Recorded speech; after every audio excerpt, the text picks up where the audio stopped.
I would want to tell you about the there, which is introductory adverb, and it, which is the introductory subject. आज छात्रों हम आप लोगों को there के बारे में बताएंगे और इट के बारे में बताएंगे। देयर जो है वो इंट्रोडक्टरी एडवर्ब है और जो इट है वो इंट्रोडक्टरी सब्जेक्ट है। सबसे पहले हम देयर का अध्ययन करेंगे।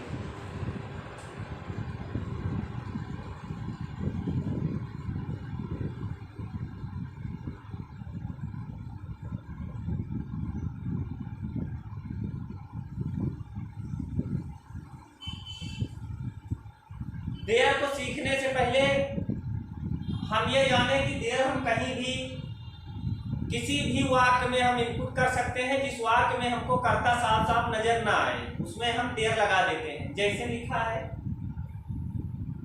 एक राजा था, अगर इसको हम लिखते हैं a king was, a king was, तब इसका मतलब नहीं निकल पाएगा ठीक से, इसलिए हम इसमें देयर लगाते हैं क्योंकि कर्ता एकदम क्लियर नहीं है। देयर वाज अ किंग लिखेंगे, देयर वाज ए किंग, जिसमें देयर का कोई मतलब नहीं निकलता है। ये केवल वाक्य के लुक को कह सकते हो, सेंटेंस के लुक को इंक्रीज कर देता है, बढ़ा देता है, बाकी देयर का कोई मतलब नहीं निकलता। देयर तीन होते हैं, कभी कभी कंफ्यूजन हो जाती है कि ये देयर होता है, जैसे कहा जाए मैं वहां था। अब अगर बीच में वहां आता है तब हम यहां लगाएंगे I was there, I was there, यही देयर लगेगा। लेकिन यदि बीच में वहां आता है तब देयर लगाया जाता है, ये गलत चीज। एक देयर लगता है जो कि पर्सनल प्रोनाउन में आता है, देयर, उनका, उनकी, उनके या दे के साथ अपना, अपनी, अपने का अर्थ लेता है, दे, देयर, देम। अब उसके बाद हम लोग एक्सरसाइज की तरफ बढ़ते हैं कि देयर कहाँ कैसे यूज करेंगे। जैसे मेरी जेब में एक कलम है। देखिए छात्रों, इसमें मेरी जेब में एक कलम है। अब हम प्रीपोजिशन के यहां से यहां तक के पोर्शन को पहले छोड़ देते हैं। पहले हम इस पोर्शन को हल करते हैं। एक कलम है, कहां? मेरी जेब में। हिंदी में हम सीधा लिखते हैं, लेकिन इंग्लिश में जब हम ट्रांसलेशन करते हैं तो जैसे उर्दू उल्टा लिखते हैं, उसी तरीके से हम ट्रांसलेशन में भी उल्टा शुरू करते हैं। लिखेंगे सबसे पहले कि देयर, क्या लिखेंगे? There, there is a pen. अब यहां से हम लिखना स्टार्ट करेंगे, in my pocket. There is a pen in my pocket.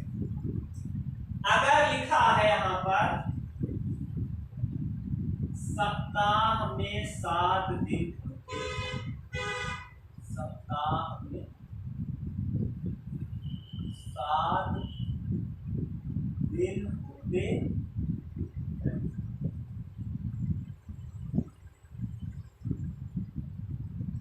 अब हम लोग ये तार तीरते देख के नहीं है ना कंफ्यूज हो जाए कि ये पहले टेंस का या प्रेजेंट इंडेफिनिट टेंस का ये वाक्य है। नहीं, प्रेजेंट इंडेफिनिट टेंस का ये वाक्य नहीं है।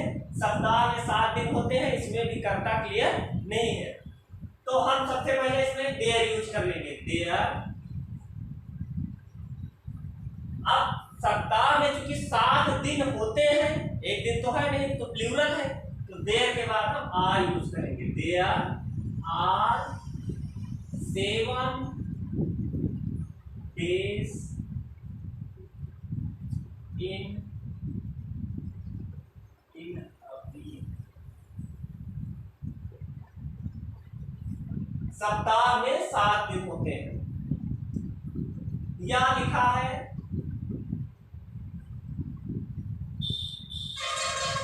अयोध्या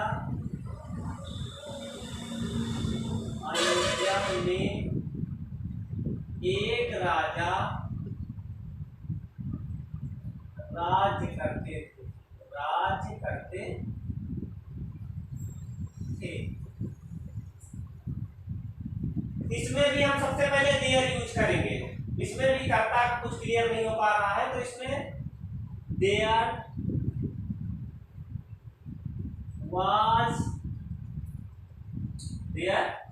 वाज ए किंग, एक राजा है। देयर वाज ए किंग, एक राजा है। Rule, there was a king rule over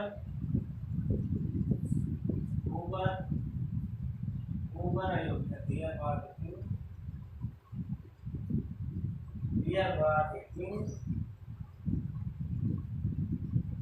rule over Ayodhya. इस तरह से there was a king rule over Ayodhya. उसके बाद एक और देखते हैं,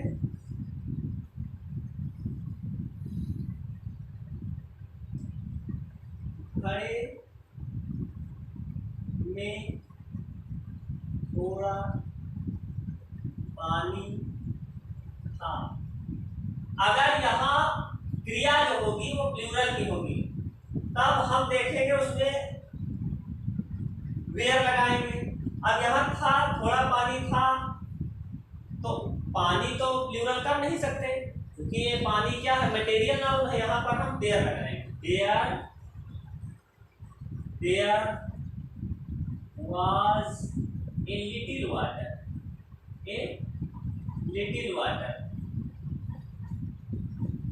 There was a little water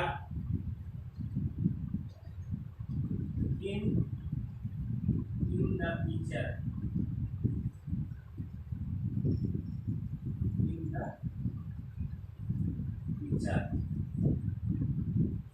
तो इस तरह से हम लोग जो है देयर का प्रयोग करते हैं।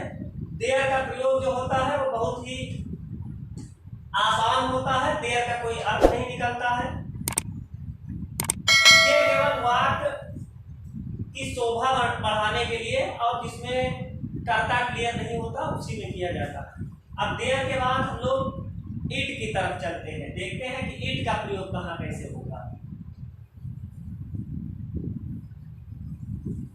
इट का प्रयोग करने से पहले हम ये जान लेते हैं, इट जो होता है, इट अर्थ देता है यह का, इट देता है यह का। इट लिविंग और नॉन लिविंग, लिविंग और नॉन लिविंग दोनों के लिए प्रयोग किया जाता है। जैसे यह लड़का,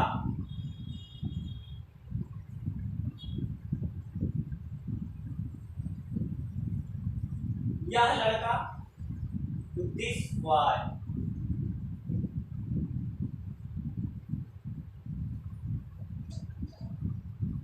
इसको अगर हम इट लिख देंगे तो कोई गलत नहीं होगा। इट से भी बहुत जगह काम चलाया जा सकता है। ये लिविंग और नॉन लिविंग, लिविंग और नॉन,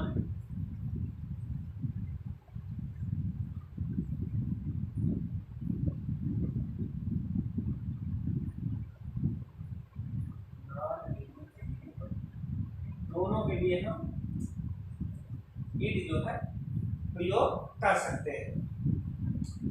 अब एक बात और जानते हैं कि इट का प्रयोग और एक जगह पर किया जा सकता है,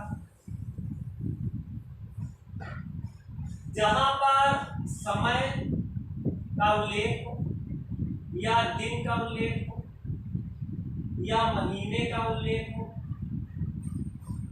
या किसी प्रकार के मौसम का उल्लेख किया गया, समय, दिन, महीना, साल का उल्लेख हो,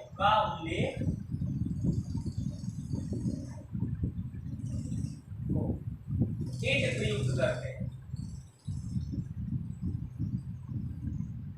इट प्रयुक्त करते हैं।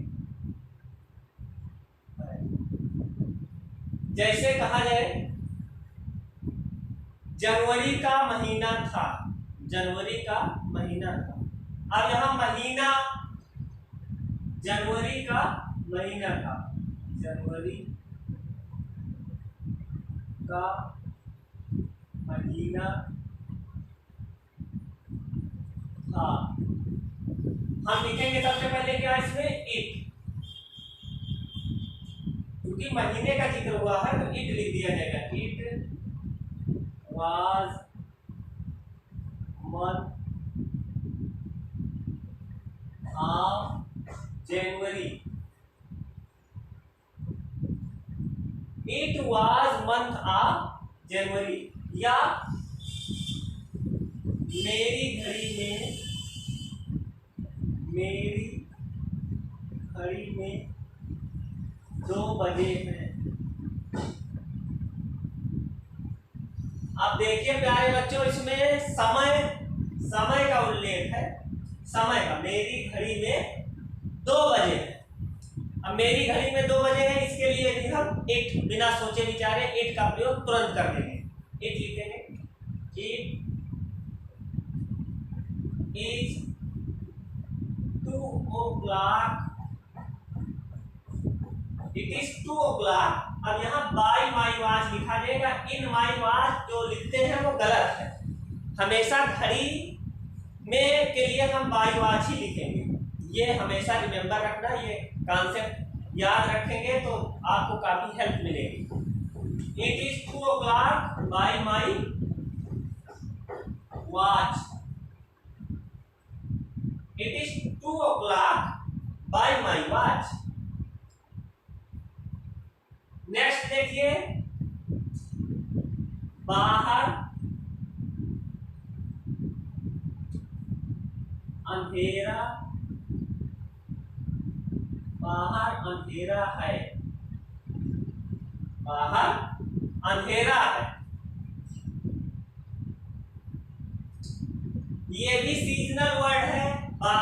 अंधेरा जो है ये मौसम से रिलेटेड ही मान सकते हो, तो इसमें भी हम इट लगा देंगे। It is dark outside. या झूठ बोलना पाप है, झूठ बोलना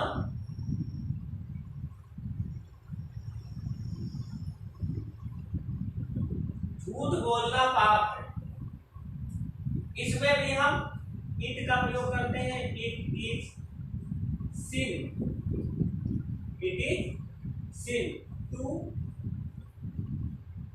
tell a lie, it is sin to tell a lie. झूठ बोलना पाप है, it is sin to tell a lie. तो इस तरह से हम लोग इट के प्रयोग को करते हैं वाक्यों में। देयर का प्रयोग हमने आपको बताया है। इंट्रो, ये जो इट है, इट को हम इंट्रोडक्टरी सब्जेक्ट कहते हैं, इंट्रोडक्टरी सब्जेक्ट कहते हैं। जैसे सपोज करिए कि ये हमारे पास एक पेन है, इसको हम दिस इज अ पेन बोल सकते हैं, यह एक कलम है।